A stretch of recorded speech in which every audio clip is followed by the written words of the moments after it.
if I lay down and I play dead and I stay dead, maybe you'll get sick of being the monster out of my head, under my bed. परिस्थिति सुस्थ रहबा पई किडनीर जत्न नेबा बहुत गुरुत्वपूर्ण। तेणु आपण आपणक खाद्य किछि सुस्थ खाद्य सामिल करी एहार जत्न नहीं पारिबे। किंतु आज व्यस्तबहुल अस्वास्थ्यकर जीवनशैली रे लोक माने एपरी अनेक अस्वास्थ्यकर खाद्य खाइबा आरंभ करदेलेनी जहाँ किडनी पई क्षतिकारक होउची। आसंतु जानिबा सुस्थ किडनी पई लाभदायक किछि खाद्य विषय रे। प्रथमटी हेला सेव। सेव रे प्रचुर मात्रा रे फाइबर एवं एंटीऑक्सीडेंट थाए जहाँ किडनी को डिटॉक्सिफाई करबा पई सहायता करे।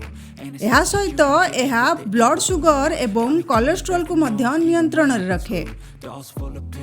द्वितीयटी हेला लाल कैप्सिकम। लाल कैप्सिकम रे पोटासियम कम एवं विटामिन सी एवं ए अधिक थाए जहाँ किडनी पई बहुत लाभदायक अटे। यह विषाक्त पदार्थ बाहर करिबारे मध्य सहायता करे। तृतीयटी हेला ग्रीन टी। साधारणतः ओजन ह्रास पई व्यवहृत ग्रीन टी आपणक किडनी पई मध्य लाभदायक। एथिरे थिबा एंटीऑक्सीडेंट किडनी पई एक सुरक्षा कवच भाबे कार्य करे। चतुर्थटी हेला माछ। ओमेगा 3 फैटी एसिड रे भरपूर माछ प्रदाह कमाइबा एवं किडनी सुस्थ रखिबारे सहायता करे। साल्मन एवं टूना विशेष भाव में लाभदायक अटे। पंचमटी हेला पियाज।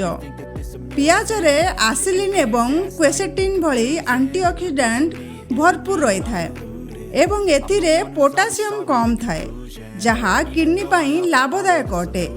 यह पाचक क्रिया को उन्नत करे एवं किडनी उपरे चाप ह्रास करे। वीडियोटी जदि भल लगी थाए तबे वीडियोटी को लाइक शेयर सब्सक्राइब करी पाखरे थिबा बेल आइकन टी को क्लिक करंतु। मोर समस्त वीडियोर नोटिफिकेशन आपनक पाखरे पहुंची पारिबो।